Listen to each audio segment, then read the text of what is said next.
The coach just helps you shoot the shot. No, there are so many mindset blocks and barriers that come up before you even shoot your shot. Like, man, and my nephew plays basketball, and sometimes I'll see him on the court and I'm like, shoot. Sometimes I feel like he's just having a mindset block where if I don't want to miss. And so that is something that him and his coach have to talk about. Like, hey man, if you see the shot, go for it. You may miss it, but you're 100% going to miss it if you don't even take the shot. 100%. And that's just a mindset block, right? Because you're like, I don't want anyone to be mad at me. And so sometimes we have to talk to our career coaches about, hey, I want to make this change in my career, but how do I communicate this with my spouse? Or this is going to require this much more time of me away from home. And how do I make sure I'm setting boundaries at work and still making time for my family? Or I want to take a position and it does require for my family and I to move out of town. So let's get started talking about really evolving personally, but not professionally. So when you evolve as a person,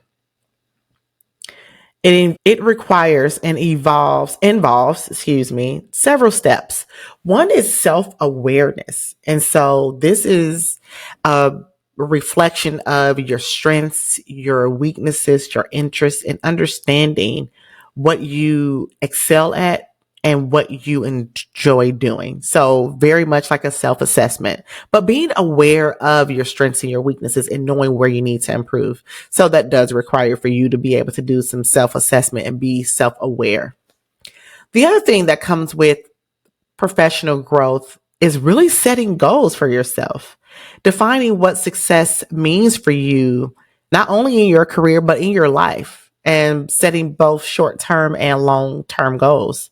Personal growth may be that you want to exercise more, right? Or you want to lose weight. That may be a personal goal. Or you want to learn how to play a sport. I have a friend who's learning how to cook. So she's taking some culinary arts classes. I have a friend who's learning how to bake, and people are just come up with all these kind of personal growth areas and opportunities that we do every year. For me, I want to learn how to do something different this year, but it's early. It's still January. I haven't decided what that is yet. So I have a lot, which I will share in February, going on this year. So I'm trying to keep things in perspective. So I'm going to share that. Come back, listen to that podcast episode for more. Some of the other things that are required when growing personally is continuous learning and continuous improvement. Staying updated on your trends and your skills and understanding where you need assistance, where you need training. Another thing may be feedback and getting feedback regularly from your peers, your friends, your significant other, whomever, those people who are in your life who can give you valuable feedback. And then I'll end with reflecting back on your achievements and regularly checking in and looking at some of the lessons learned also. Yeah. So those are just a few things to me that are required in order for you to grow personally. I will add adaptability. I think that you have to be open to change, and you have to be open to being able to adapt to new situations and challenges as they arise. So personal growth is not about, I know I just mentioned some things you may want to do. And if you I want to learn how to cook, that may require you to push yourself beyond your limits. Or if you want to learn how to swim, if you want to become a runner, but if you just want to grow as a person, I think for me, it is really about setting boundaries this year more, right? And so that is growth for me, meaning I have to tell people no, right? And being able to set that balance and be firm and not be getting out of my people pleasing ways. So that is how you grow personally. You don't have to do anything new. You can, of course, but you could also just say, what are the things, where areas in my life do I want to improve in? I know one of the things for me too is just spending more time growing in the space of just growing more spiritually. And so that is spending time in my journal, spending time in my Bible, spending time just reflecting and having that alone, quiet time and being able to check in with myself and see like, how am I doing as really as a human and as a person? But we get to a point where we're like, you know what? I have grown personally. I am in this new space in my career. I'm sorry, in my life. But when it comes to my career, I haven't grown. My personal development does not match my professional development. So if you're growing professionally, but you're not growing, if you're growing personally, but you're not growing professionally, it may be time to reassess your career path and make some adjustments. And so what I'm going to talk about today are just some of those adjustments that you can make. And so get your pen and your notepad, because again, we're going to school as always. So I want you to be prepared. And then feel free to stop the episode where you need to and like just do a reflection and take some time. So the first thing when you're growing, if you believe that you have grown professionally, you're not growing professionally, but you've grown personally, I'm going to get these two P's right.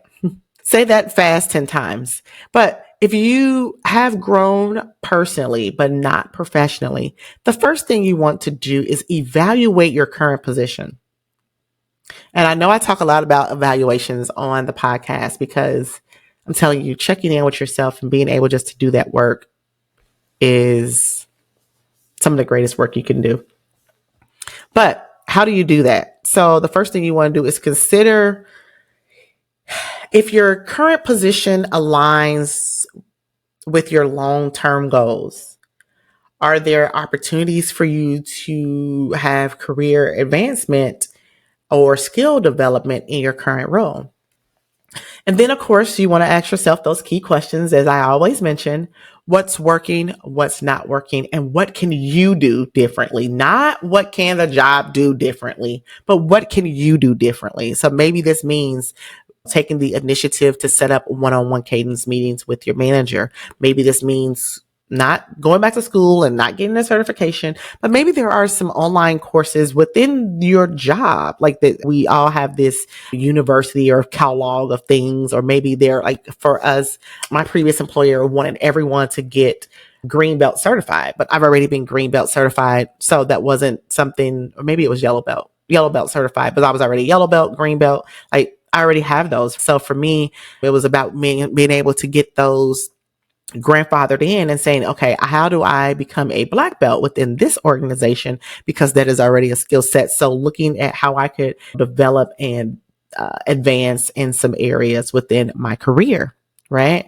So the first thing is to evaluate your current position.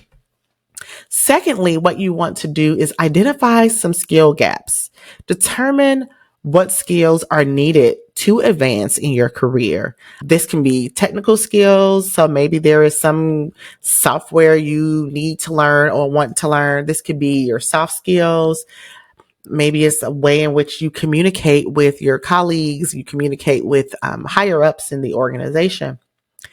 Maybe it's your leadership abilities and being able to lead teams. Even if you don't want to be a people leader or a people manager, maybe it's being able to lead a team in a project that you want to grow. So you want to grow your leadership abilities, or just gaining more industry specific knowledge. I've talked about on the podcast before that my background is in supply chain. I've been in supply chain for almost 20 years, and I have certifications in the areas of supply chain. There are some supply chain certifications that I've started and have not completed, but maybe I will do so in the future. Who knows? But right now, I don't need any other certifications to continue to advance my career. However, it won't be necessarily for career advancement. It would just be for me to learn more industry specific knowledge. But so that may be an opportunity for you as well. Outside of identifying your skills where there may be gaps, is seek again, professional development, right? So we're talking about growing professionally, but that may look like some training programs, some workshops, an online course. It could be a certification, but you do need to go back to number one. So number three, refer back to number one and consider what is your long-term goal first before deciding to go back to get a certification. But if you know that a certification may be required because of a skill you are lacking, then that would be the opportunity to do. After that, I like to always say, which is important, and we can make number four. And these are in no particular order or sequence. So they're not like start with number one and work your way down. But number four is around setting career goals. This is where you really want to get clear and define what is your career or your your professional objectives. What position do you aspire to?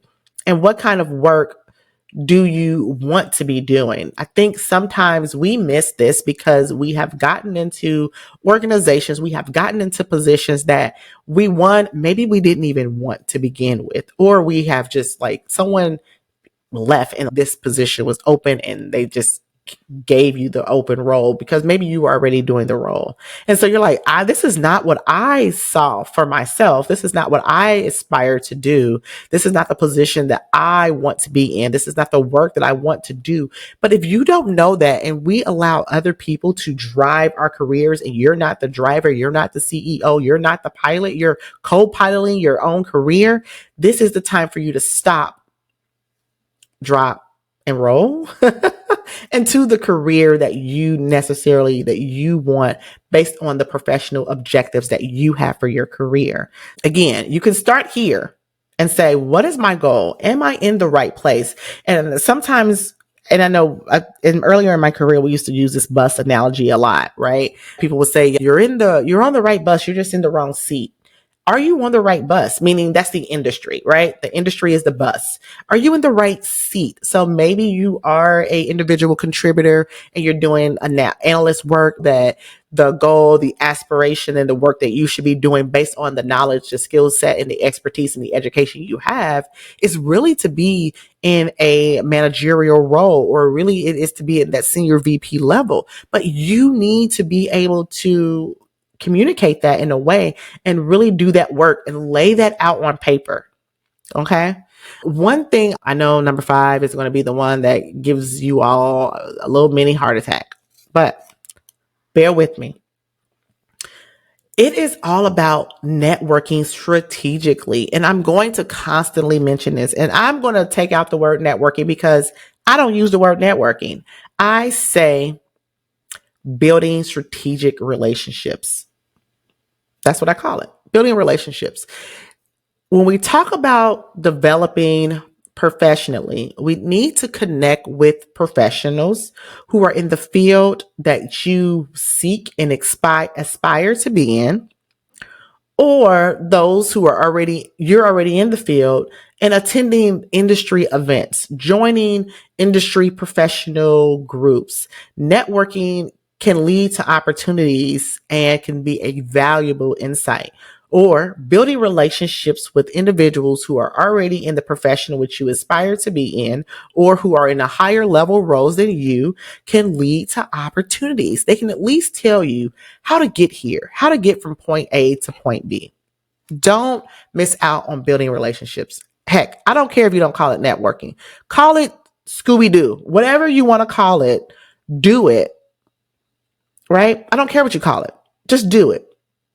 This episode is not sponsored by Nike, but I want you just to do it. Okay?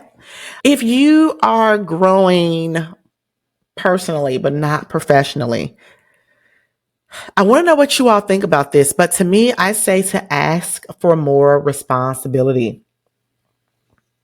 Show initiative by asking for challenging tasks and projects at work. This helps to demonstrate your commitment and your capability to handle more. Now, this is not to say that you should be doing the job of 3 and 4 and 5 people and still getting paid little. But this is the opportunity for you to, especially if you want to grow. And this is something that we're going to talk about maybe next week. I don't know yet. I am starting my notes. But if you want to grow internally, if you're looking for an internal role, then this is most for sure what you want to do. Most definitely what you want to do is to ask for more challenging projects, especially if it's in the department you're in already. You're like, I want to be the manager of this particular department. Then ask for more challenging opportunities, something that managers would do, because you want to figure out if you already have a gap when it comes to, or a skill set gap, right? And how you can start to close that gap. Because what you may have done at this point is maybe you have excelled at your role, but have you exceeded your role? And I think sometimes we're like, oh, I know how to do my job, so I can do my manager's job. But you don't know what all your manager's job entails sometimes. But being able to take on tasks and projects will allow you to be able to have a better understanding of what that role does and what that does require of you. And if you have any gaps, how you can start to close those gaps. Okay. All right. Now, what I want you to do after you do all that is find a mentor and or a coach and or, right? Like you can have both can be true. A mentor can be someone in your field that provides you with guidance, that can support you and help you navigate the career path, whether it be internally or externally. So your mentor does not have to be someone who works at your organization or even someone who is in a higher level position. You can definitely have mentors who, I think sometimes we forget we can mentor across. We don't always have to mentor up. So your mentor can be someone at the same level as you.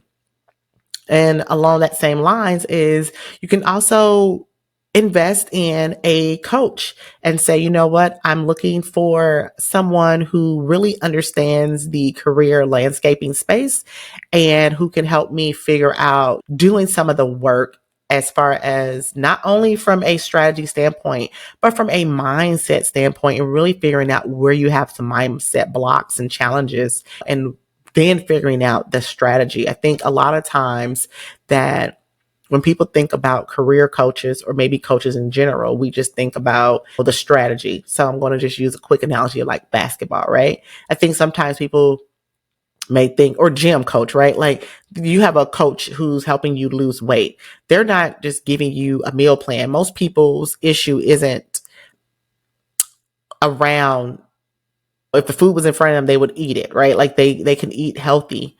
It's not about doing the workout. It's the challenges about what happens when I go out to a restaurant and I don't know what to choose. What happens when I go to a party and there's food or there's alcohol and I'm decided that I'm trying to limit my alcohol intake because of all the calories and the carbs or whatever, right? It's those mindset challenges that you run across that are going to be the challenge. It's not going into the gym. As long as the coach is there, you're like, I can do the work.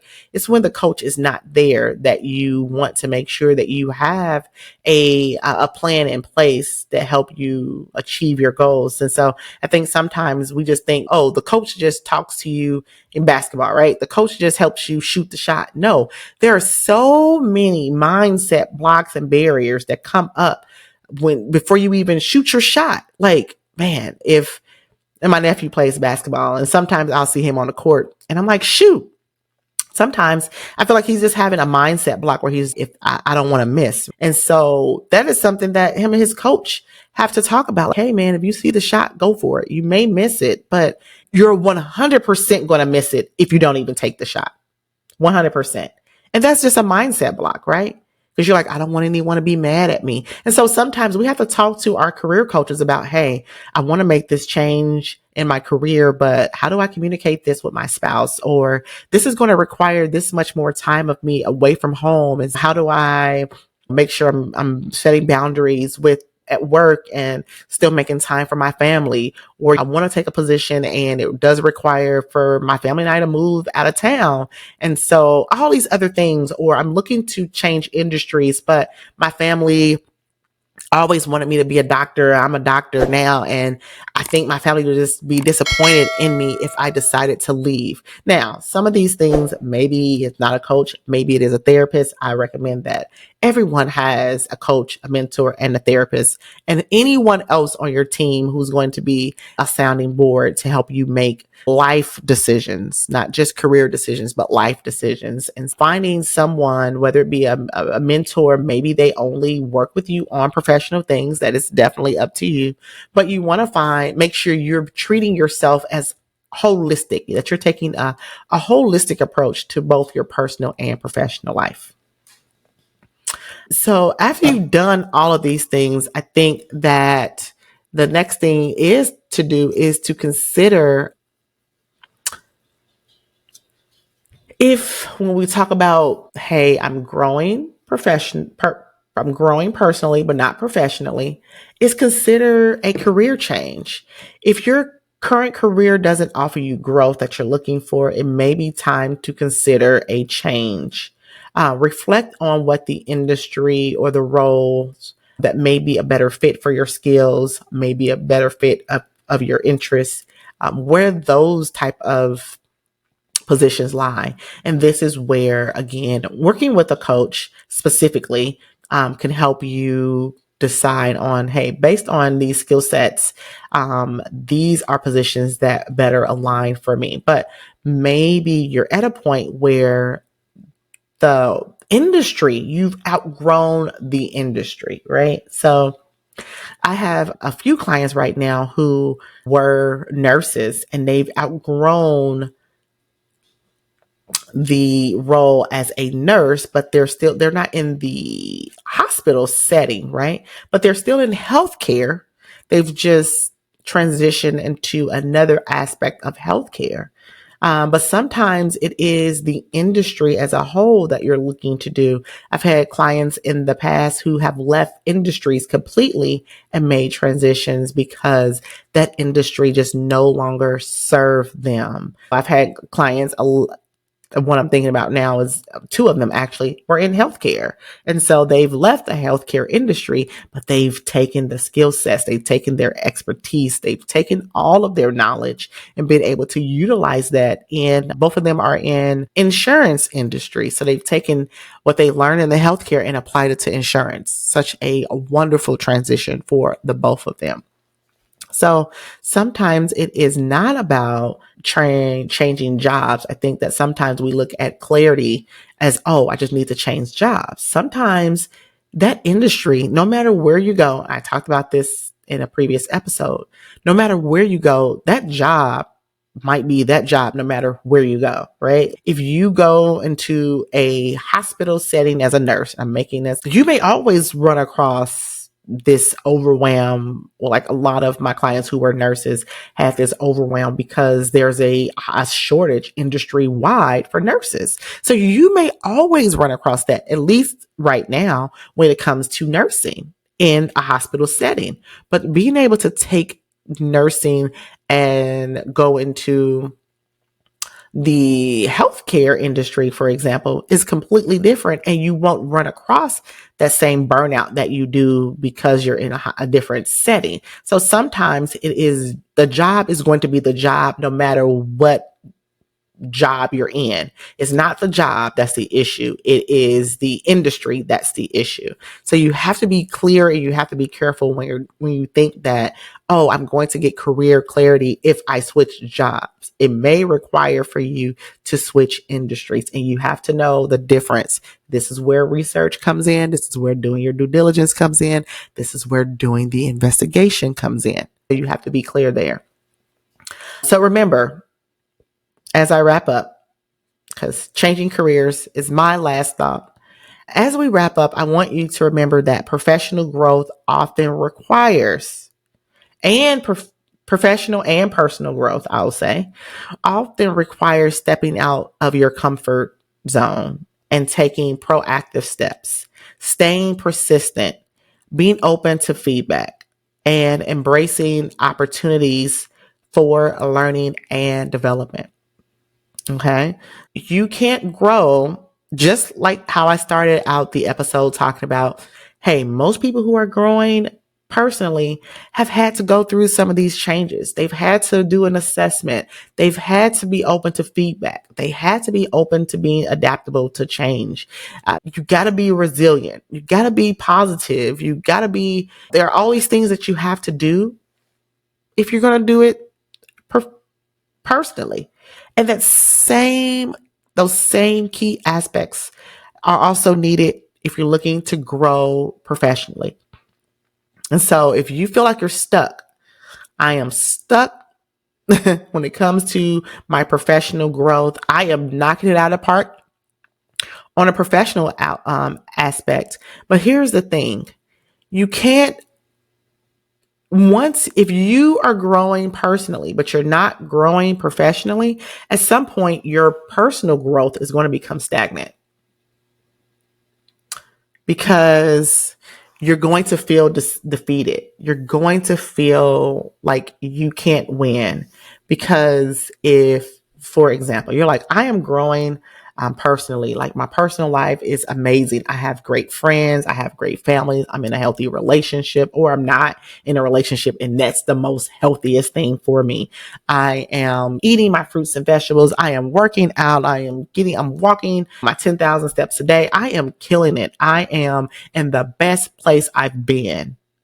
But when it comes to my career, I'm not there. You're going to constantly feel like, man, I can't reach the top level. I can't reach the optimal level in my personal life because I haven't reached it in my professional life. Now, this is the thing. Not saying that you have to be the CEO or vice president in order to get there. But if you're like, man, I'm growing here and I'm making $70,000 a year and it does not allow for me to do some of the things I want to do in my life personally. It doesn't allow me to pay off my credit card debt. It doesn't allow me to do self-care things. It doesn't allow me to take the yearly vacation that I want to take. Me not growing professionally is stunting my growth personally. Then you need to reconsider some things and you need to go back through what we just talked about and go through each step and figure out where it is that you actually need support and help. Because for you, maybe it's not all of these, right? Maybe you have a coach and a mentor, but you aren't building relationships, or maybe you're building relationships but you haven't set a career goal, or if you have set a career goal, you've only set your short-term career goal. You really haven't set your long-term career goal, so you really don't know what it is you want to do. Or maybe there is a fear of rejection or a fear of change that you're going through. And so you really have to figure out and go through each one of these and figure out, again, start with your goal. Maybe you need to start there, or maybe you need to start with evaluating your current position and figuring out how does this position align with your personal and your professional values, and then be able to make a decision from there.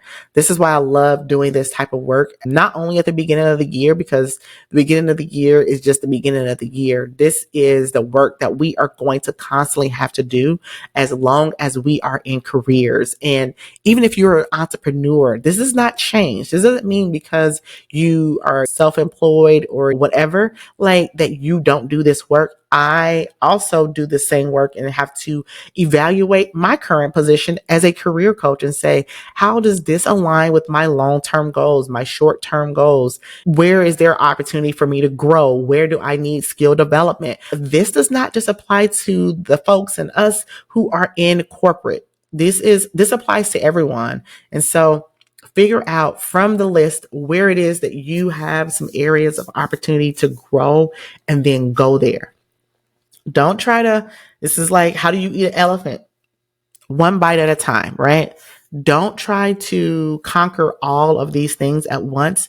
Take them step by step. And then once you do your evaluation, then you can move on to whatever fit. But this may be an opportunity for you to get some other folks involved. Don't go asking everybody to help you figure this out, because you get too many opinions and then you get overwhelmed and then you don't do anything at all. But this may be an opportunity for you to have a conversation with someone who knows you both personally and professionally and who can give you insight, and you can share with them, hey, I was listening to this career school podcast, and here are some of the things that she mentioned as far as, hey, these are some steps you may be able to take or you need to take.